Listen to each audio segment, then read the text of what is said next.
She's cheating on you, my sister had said 3 months earlier. Maybe not with a guy, but with the life she thinks she deserves. I didn't want to believe it. At the time, it felt cruel. Now, sitting across from Melissa in therapy, watching her jaw twitch like she's about to spit venom, I realized it wasn't cruel. It was just accurate. "You're the biggest failure I ever married," she screams, right in front of the therapist, who immediately flinches like someone dropped a tray of glass. Melissa's voice cuts the room like a box cutter through drywall. Fast, jagged, with no apology.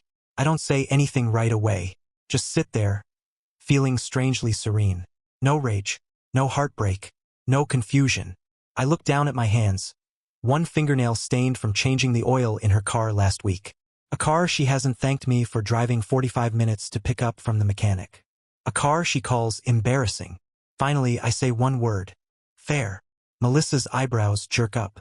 The therapist leans forward like we've entered a dangerous zone. "Brian," she starts gently, "can you tell me how that made you feel?" I shrug. I feel like I'm the guy who spent 15 years being her emotional doormat, and now I'm getting yelled at for having muddy shoes. Melissa scoffs, crossing her arms. "Oh please, you act like you were some noble martyr. You chose to stagnate. You chose mediocrity. And you chose to marry it," I reply calmly. The therapist clears her throat, trying to steer us back to safer waters, but it's too late. A strange kind of stillness has taken over my chest, like something heavy that's been pressing down on me for years just evaporated. You ever hear someone insult you so thoroughly, so honestly, that you no longer feel hurt? Just clarity?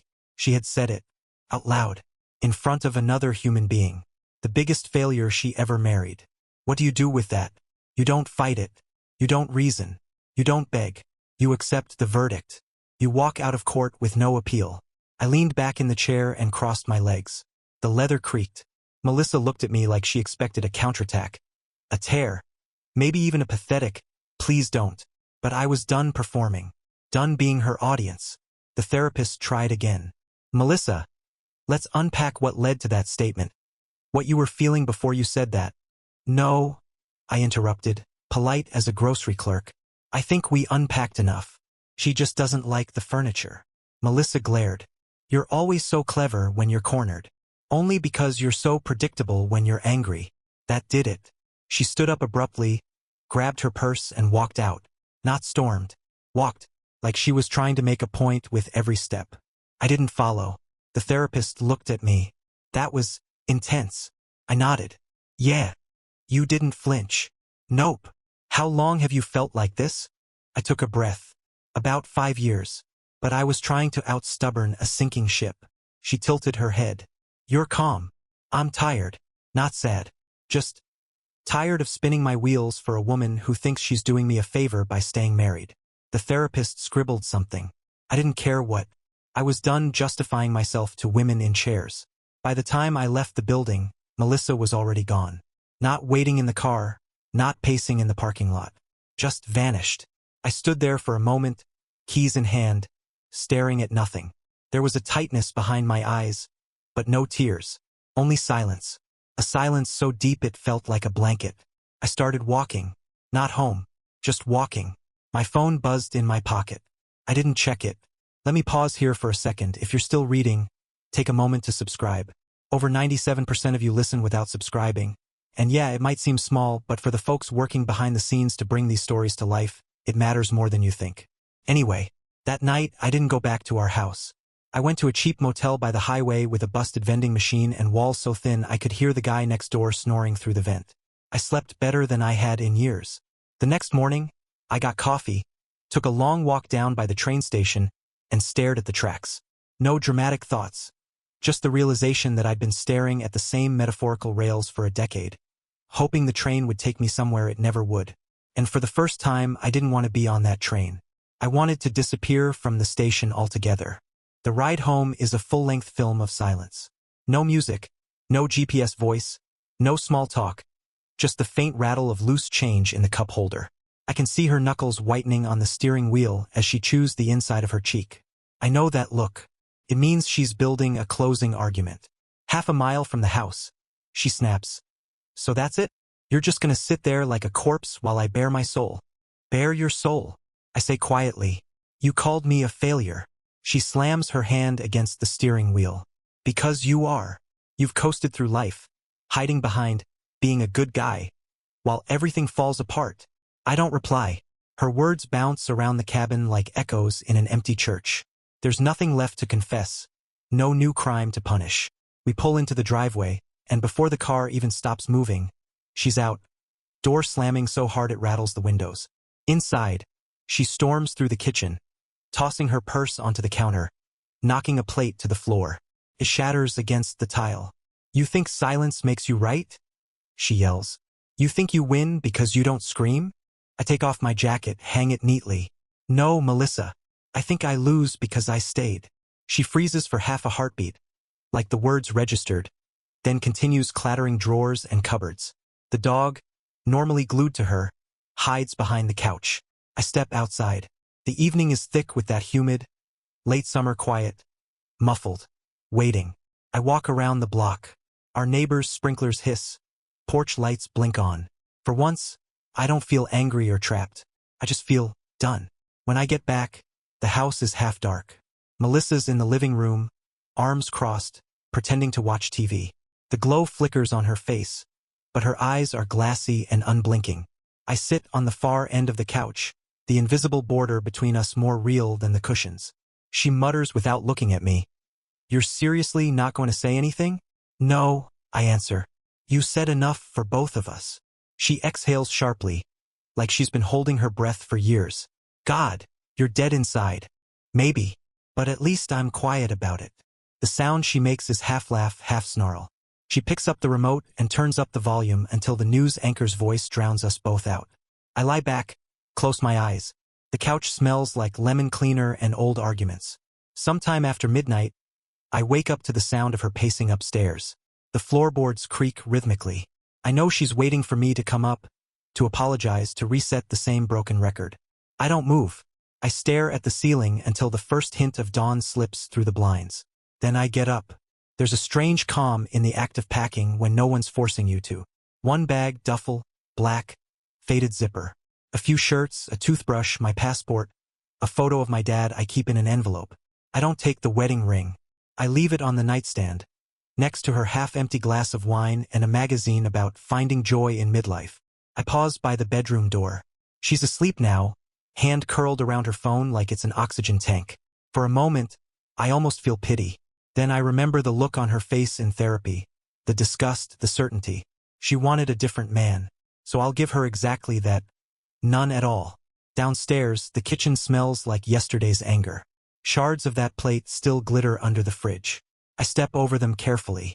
I write nothing, leave nothing, not even a note. Words are her battlefield. Silence is my peace treaty. When I close the door behind me, it doesn't creak. It sighs. The morning air is cool, gray, forgiving. I load the bag into my old truck. The one she said made me look like a janitor who won the lottery. The engine coughs to life, steady, loyal, unglamorous. Like me. At the corner, I glance once in the rearview mirror.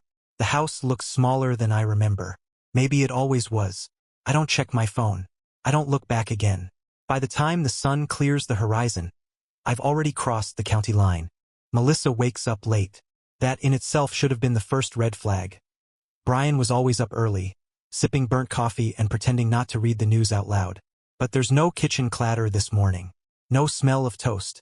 No shuffling around in those ridiculous fleece socks he wore like a protest against adulthood. She rolls over, expecting to see him staring at the ceiling like he always does after they fight. But the sheets are cold. His pillow untouched. His phone isn't on the charger. The closet door's slightly ajar, and when she pulls it open, she sees it's wrong. Half the hangers are empty.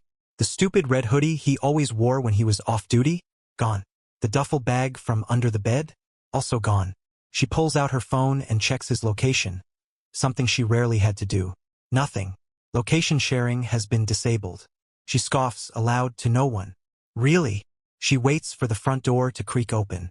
For him to saunter in with some passive-aggressive piece offering like gas station donuts or those mini oranges she never asked for.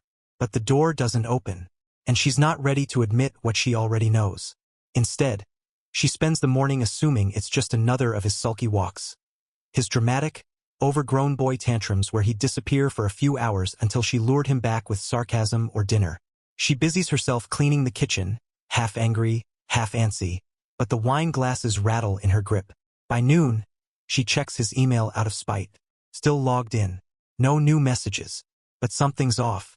The recent activity folder is empty, as in deliberately cleared. She switches to the joint bank account, just to confirm he hasn't booked a hotel or something stupid. And that's when her stomach lurches. 73 cents. That's all that's left. She stares at the screen, waiting for it to change, like the numbers are wrong or stuck. But they stay. A dull, mocking decimal. The entire account, legally in his name, with her just added for convenience, has been swept clean. She slams the laptop shut and paces. Her heart's thudding now, shallow and fast. She opens the mail still sitting by the door and slices through an envelope from the bank. The car loan, the SUV in her name, technically but with payments covered by Brian, has been paid in full. Last week. She doesn't remember him even mentioning it. By late afternoon, she's left 5 voicemails, each more hostile than the last. Very mature, Brian. Ghosting your wife like a coward. Then, if this is your version of a break, fine. But don't expect me to wait around. Finally, I swear to God, if you don't call me by tonight, I'll call your mother. But it's not his mother she dials. It's his brother, Ryan. They barely speak. Melissa's always found him smarmy. Smug in that, I married my college sweetheart and stayed boring way. He picks up after 2 rings. Melissa. She skips pleasantries. Where's Brian? Shouldn't you know that? Her throat tightens. He left. Took his things. Drained our account. Ryan doesn't reply right away. Then, sounds like he finally got tired. She stiffens. You knew. I knew he was done trying. Didn't know he'd actually leave. That's not like him. Melissa hears herself scoff. Don't act like he's some tragic martyr. He abandoned me. No, Ryan says quietly. He just stopped pretending. You can only be told you're a disappointment so many times before you believe it, and then you decide to disappoint on purpose. The line clicks. He hung up. She throws the phone across the bed. It bounces off the duvet and hits the floor with a pathetic thud. No satisfaction in that destruction. Just more silence. She opens the closet again, scanning the gaps like a detective. His toolbox is gone. The old travel bag with the broken zipper. The baseball cap with the faded logo from their honeymoon. She never even liked that trip. Said the hotel was cheap, and the water smelled like fish. She paces the hallway, checking the garage. The truck is gone. The key ring on the hook is missing 1 key. The house spare he always insisted on keeping even though she called it paranoid. And then, like a dam cracking, it hits her. He planned this. It wasn't spontaneous. It wasn't emotional. It was execution. A quiet, calculated exit from a life he no longer needed permission to leave. And worse, she can't stop it. Because he hasn't broken any laws. He hasn't shouted or cheated or thrown anything. There's no incident. Just absence. Total, infuriating, cold-blooded absence. She sits down at the edge of the bed, surrounded by things he left behind. Shoes he never wore. Books she bought him he never opened. A life they shared in logistics but not in meaning. It's not loneliness yet. It's too soon. Right now, it's vacuum. And it's pulling hard. I don't even know what I'm doing here, Melissa mutters, crossing her legs tightly on the therapy couch. She's in the same spot Brian used to sit, which bothers her more than she admits. He's the one who needed this, not me. The therapist doesn't say anything at first, just waits, always with the waiting. It used to irritate her when Brian sat in silence, twisting his wedding ring with that vacant stare. Now she can feel herself doing the same, just without the ring. Melissa sighs. He just left. No warning. No fight. Not even a slammed door. The therapist nods, calm. Sounds like he'd been warning you for a while. I didn't tell him to go. You didn't have to. The silence between them stretches. Melissa swallows hard, like her body is trying to hide something even her mouth won't say. The therapist watches her closely. It's like he disappeared. Melissa says finally, voice thinner now. Like I didn't even exist. The therapist doesn't flinch, just leans in slightly. Maybe he needed to stop existing in that version of himself. Melissa stares at her, throat tight. What does that mean? It means people don't always run away from someone. Sometimes they run away from who they've become. especially when that version of them feels disposable. She wants to snap back, to say Brian wasn't disposable, he was just frustrating, passive, boring, safe in the most infuriating way. But instead, Melissa leans back and stares at the ceiling. She starts remembering things, quiet things, like the time she shouted at him in the grocery store parking lot because he bought the wrong kind of salad dressing, and he just stood there, clutching the paper bag like a shield. "You win," he'd said, not angry, not sarcastic, just resigned. Or when they were late to her office Christmas party, and she blamed him for taking forever to get ready. Even though she'd changed outfits 3 times and left her shoes in the car, he didn't argue. He just drove in silence and nodded politely all night while she smiled for people who didn't even know his name. She remembers him fixing the porch railing after she said it was embarrassing, staying out there in the cold for hours while she sat inside with a glass of wine and pretended not to hear the hammering. He never asked for thanks, never demanded appreciation, just did the work, quietly, like a man building a house he didn't feel welcome in. Now the house is still, too still. She notices little things. The way the faucet drips without his rubber band trick to stop it. The way the heater hums louder because he's not there to bleed the radiators. The way the bathroom mirror fogs too much because he used to squeegee it after every shower. Even the bed feels off, bigger but colder. Her side used to face away from his. Now it faces nothing. She finds herself waking up at 4 a.m., not because of noise, but because of the lack of it. No bathroom door creaking. No refrigerator opening. No soft, half-sung humming as he waited for the coffee to drip. The therapist says, "It sounds like he was part of your routine." Melissa laughs bitterly. "So was the garbage pickup. Doesn't mean I respected it." "Exactly," the therapist replies. It hits her harder than she expects. She keeps replaying their arguments like crime scenes, studying the silence afterward like bloodstains. Every whatever he mumbled. Every retreat into the garage. Every time he chose not to escalate, not to scream back, not to weaponize her words. That's the worst part. He never defended himself. Because maybe, just maybe, he stopped thinking he was worth defending. She finds herself rereading old texts he sent. Like the one from a year ago, after she forgot their anniversary. "It's okay. I know you've got a lot on your mind." No sarcasm. Just an olive branch she burned before she even saw it. Or when she got that promotion and he said, "I'm proud of you." While she barely acknowledged the way he took on extra chores so she could stay late at work, she told herself he was dull, emotionally limited, checked out. But now she wonders if he wasn't checked out. Maybe he was shut out. And the lock was one she installed. Back in therapy, the session ends. Melissa stands, clutching her coat like a shield. "He was never dramatic," she says softly. "Not once." The therapist nods. "Still made an impact." She doesn't reply. Outside, the sky is gray, and her windshield is covered in mist. She doesn't wipe it off right away. Instead, she sits in the car for 15 minutes, staring into the fog, wondering what it's like to live inside it. Because she suspects Brian's there. Not lost, just finally out of her reach. The first night in the new town, Brian slept with the window cracked open. Not because it was comfortable, the mattress felt like it had scoliosis and the radiator made whale sounds, but because the salt air reminded him of being 15, working summers with his uncle patching hulls and tightening cleats on fishing boats too old to retire. He used to come home with cracked hands and sunburned ears, and Melissa would laugh about the boat smell, sticking to his clothes like wet ghosts. He missed that smell now. It meant something had been done.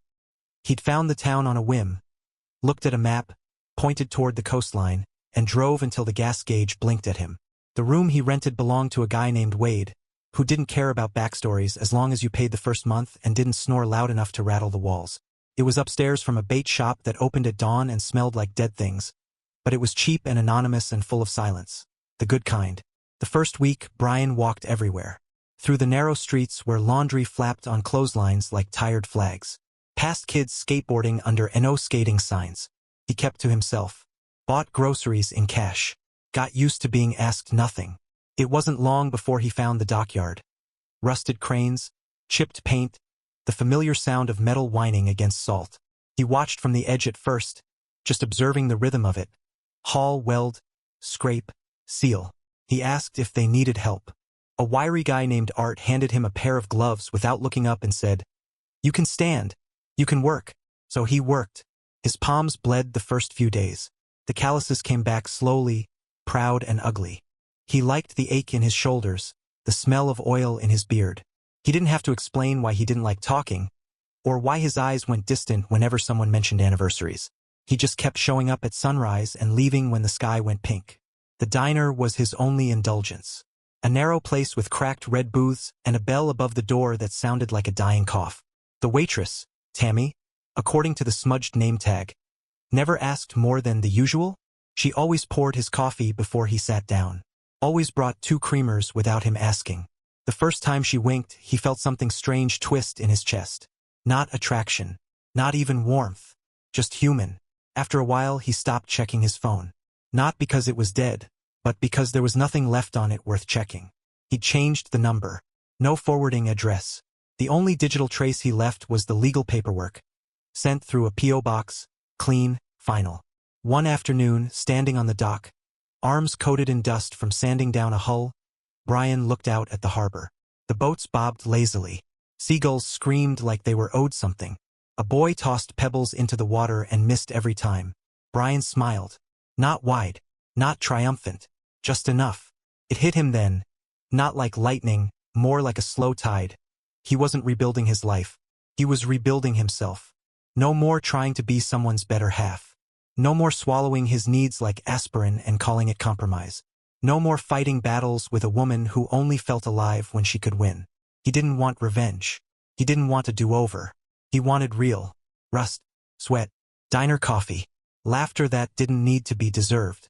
That night, he walked back to his room with a bag of fish tacos and a 6-pack. He passed Wade, who grunted a hello from the porch. "Smell like work," Wade said, puffing on a cigarette. "Means I did something right," Brian replied. Wade nodded once. That was the closest thing to a conversation they ever had.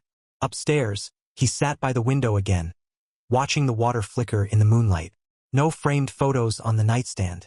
No half-said apologies stuck in his throat. No woman in the next room tossing in her sleep and calling him a disappointment with every sigh. He bit into the taco. It was too spicy, too greasy. Tasted like freedom. And for once, it was enough. The envelope sat on her kitchen counter for 3 days before she opened it.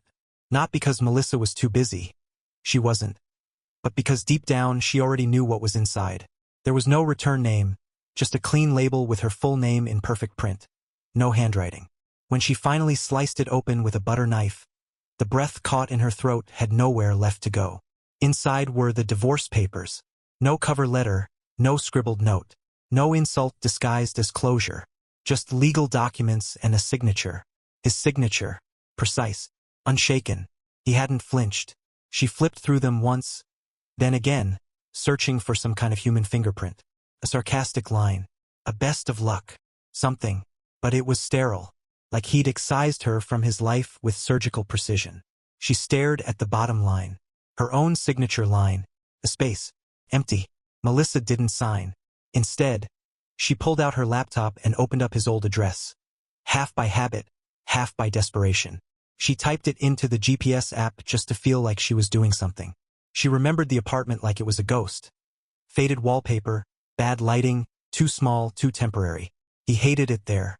Called it a layover with plumbing. She had insisted they keep it after they sold the house. Said downsizing was realistic. She hadn't set foot there since he left. Melissa drove the next morning. No makeup, no plan, no idea what she expected. Closure? Reassurance?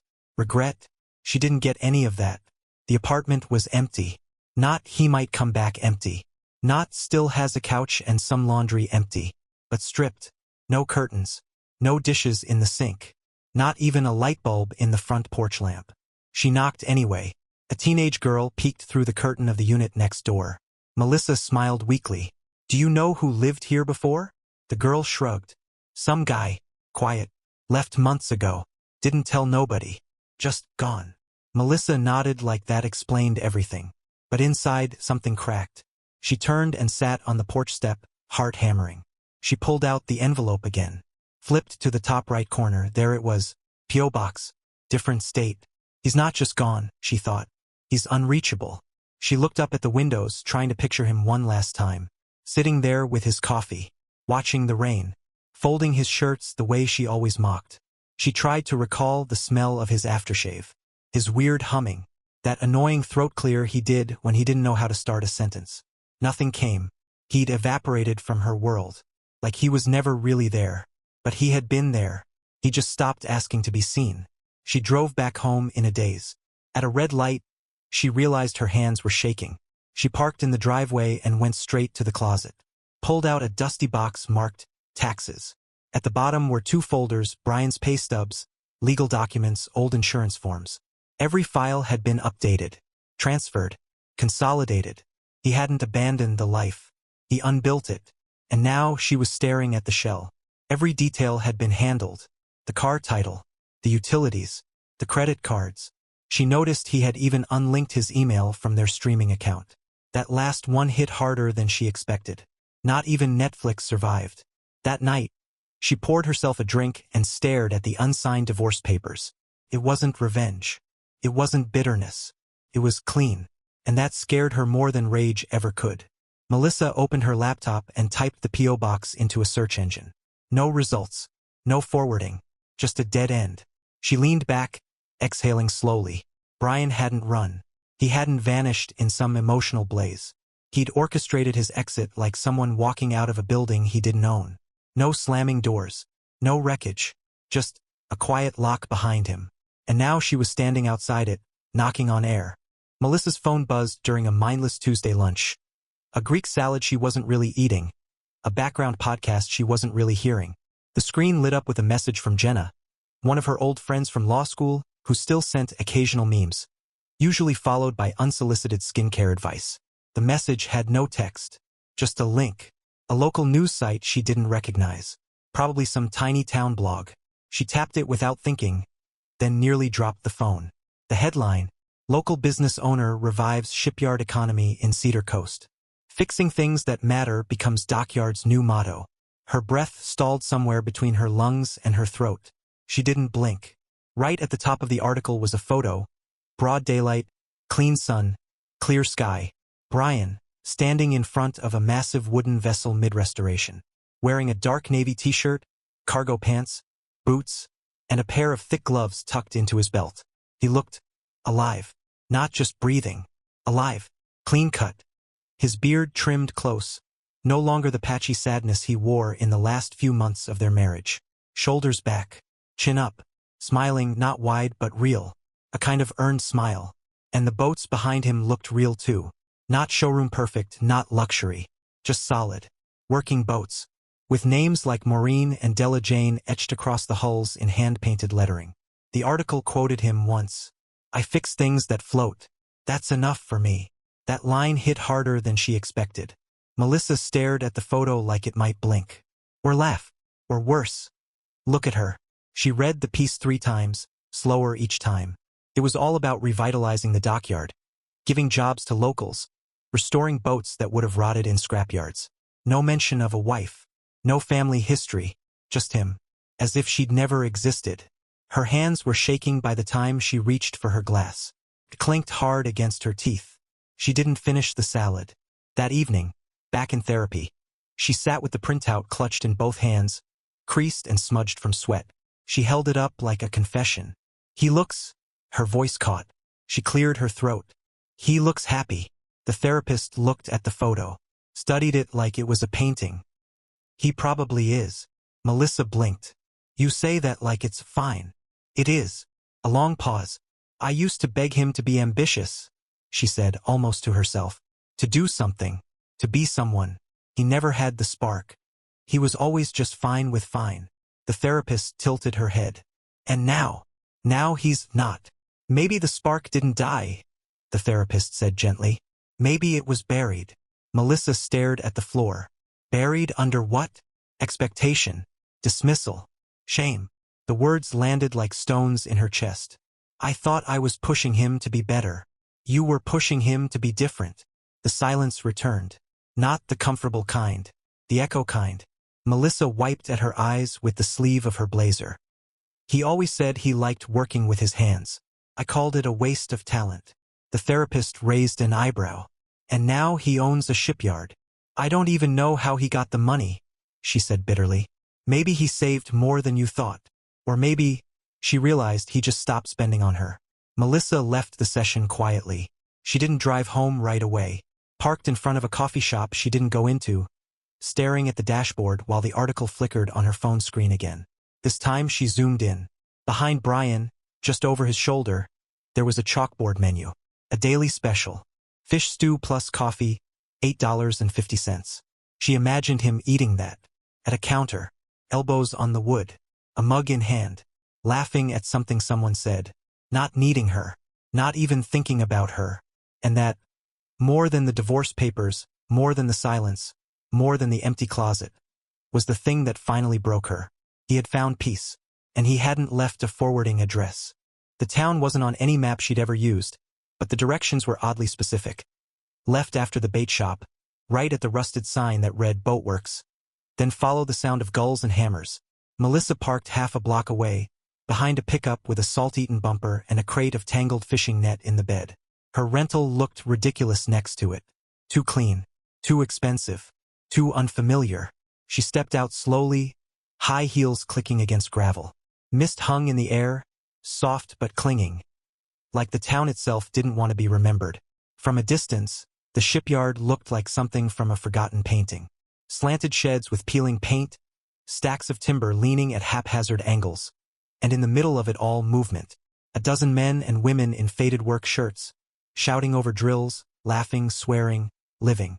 And there he was, Brian, standing near a dry-docked vessel with one boot propped on a plank, gesturing with his hands as he spoke to a younger man holding a coil of rope. He was smiling, not the polite, distant smile he used to wear like armor around her friends, but a full, unguarded grin. His voice carried in the wind, low, steady, confident. It made her stomach knot. She didn't call his name at first, just watched, like a ghost at her own funeral. He wiped his hands on a rag, took a sip from a thermos, and turned toward her. Not because he saw her, but because something in the air must have shifted. His gaze swept the lot and locked onto her. Everything in him froze. For a second, maybe two. Then his shoulders lowered just slightly. His face softened and then settled. "Melissa," he said evenly. Not a question, not a welcome, just a name, like reading an old street sign you used to pass daily and now barely recognize. She walked slowly across the gravel, heels sinking slightly with each step. She hated that she felt nervous, hated that she cared. "You just walked out," she said, voice thinner than intended. He nodded once. "Yeah. After everything. After us. You didn't even. You told me who I was." He interrupted, not cruelly, but with finality. "So I decided to see if you were right." She blinked. "What does that mean?"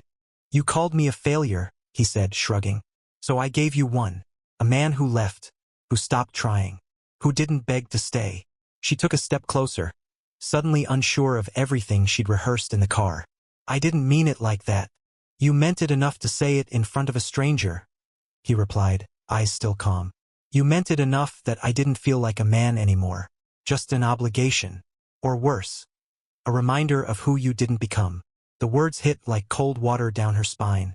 "I didn't know you were this angry." "I'm not," he said, and that made it worse. "I'm done." "That's different." She looked around. The workers glanced over occasionally, sensing tension, but not interrupting. One of them nodded to Brian and kept walking. "You built a life," she said, almost accusing. "You disappeared and built all this." He looked around as if seeing it through her eyes for the first time. "I didn't disappear. I just stopped asking for permission to exist." Her throat tightened. "You could have called. We could have. We already did," he cut in. "Therapy. Talks. Compromises. Remember? I'd say something and you'd roll your eyes. You'd call me a dreamer when I tried. Lazy when I didn't. You were always one promotion ahead of me, and 10 steps out the door." Melissa felt her defenses crumbling. "I thought you wanted stability. I thought you were content." "I wanted respect," he said. "I just stopped demanding it." They stood there in the fog. Two people who had once shared bills, beds, and birthdays, now separated by silence that had calcified into something immovable. "I didn't know how far gone you were," she whispered. "You didn't care to ask." That one landed. Brian sighed, glancing back toward the boatyard. "I have a life here, Melissa. One I built. Not to spite you. Just for me." She swallowed hard. Is there someone else? He gave a soft smile, like someone amused by a question that missed the point. There's a woman who pours my coffee and never once asked me what I do for a living. Does that count? Her heart clenched in that ugly, jealous way. He didn't elaborate. Instead, he wiped his hands again, slung a denim jacket over his shoulder, and nodded once. Not dismissively, but like a conversation had simply ended. Melissa stood there as he walked back toward the dock, toward real things, tools, people, purpose.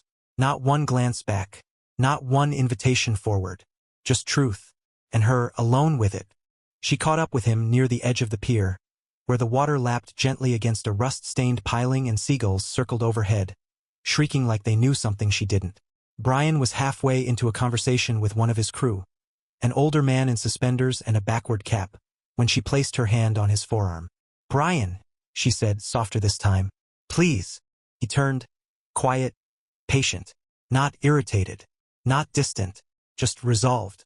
"I didn't mean it," she said, her voice cracking, fingers trembling around her phone, like she might need to look something up, anything to save her from the truth.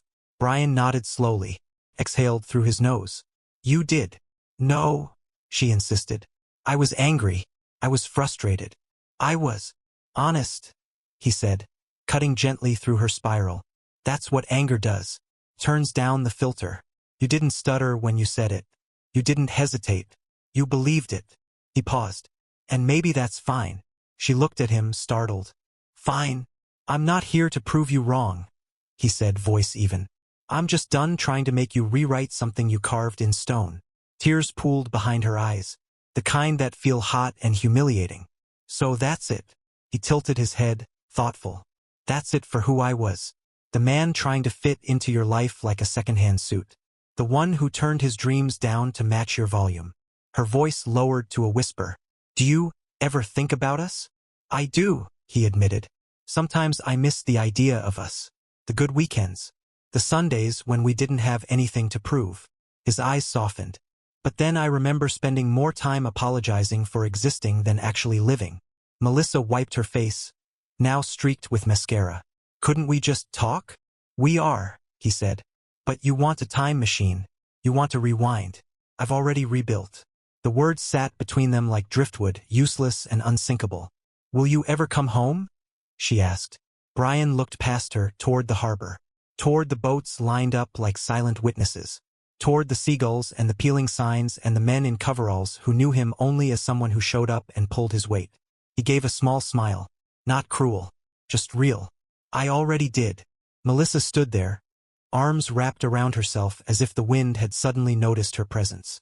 Her blazer offered no protection from what he'd just said, or maybe from what he hadn't. He turned and walked away, slowly, deliberately, not rushed, not angry, just done, back toward his crew, his world, his version.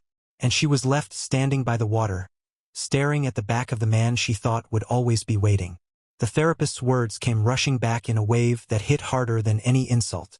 Maybe he needed to stop existing in that version of himself.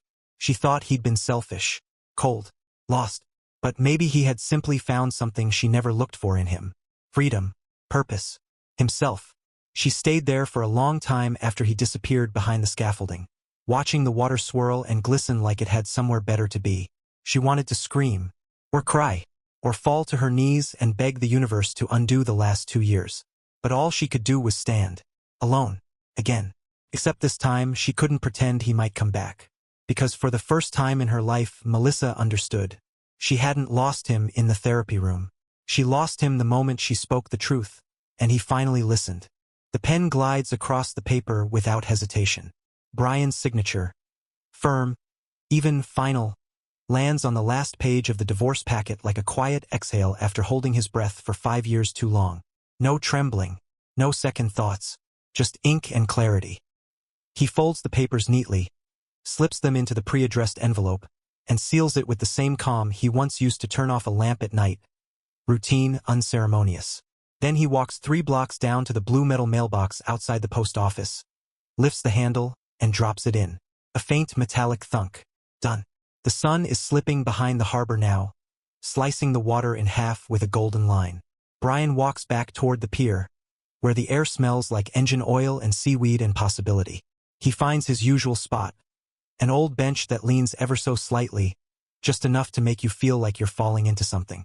He sits, pulls out a bottle of root beer, cracks the cap, and rests his elbows on his knees. Behind him, footsteps. He doesn't turn. Tammy, the waitress, sits down beside him. She doesn't say anything. Doesn't need to. She's still wearing her apron, her hair pulled back in a bun so tight it could anchor a ship.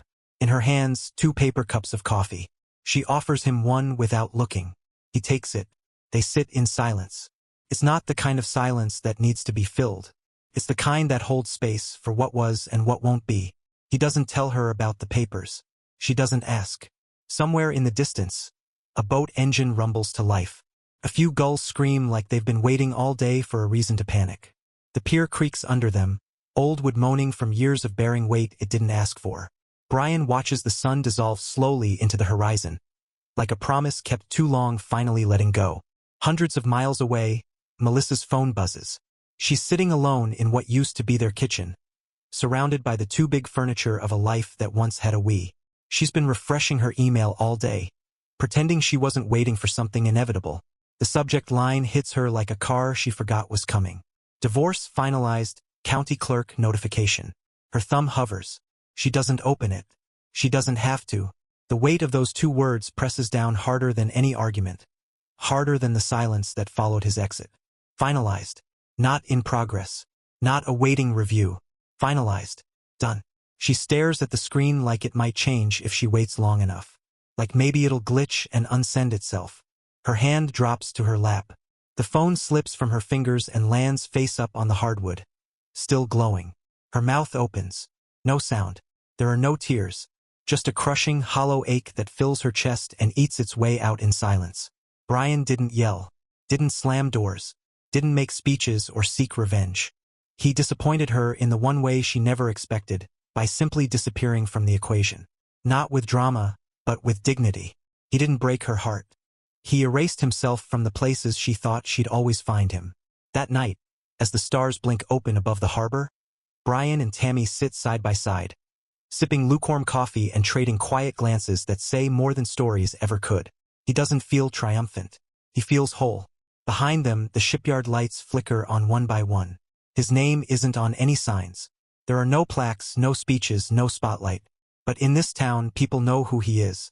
Not because he stayed, because he arrived. He watches the moon rise without flinching, without looking back.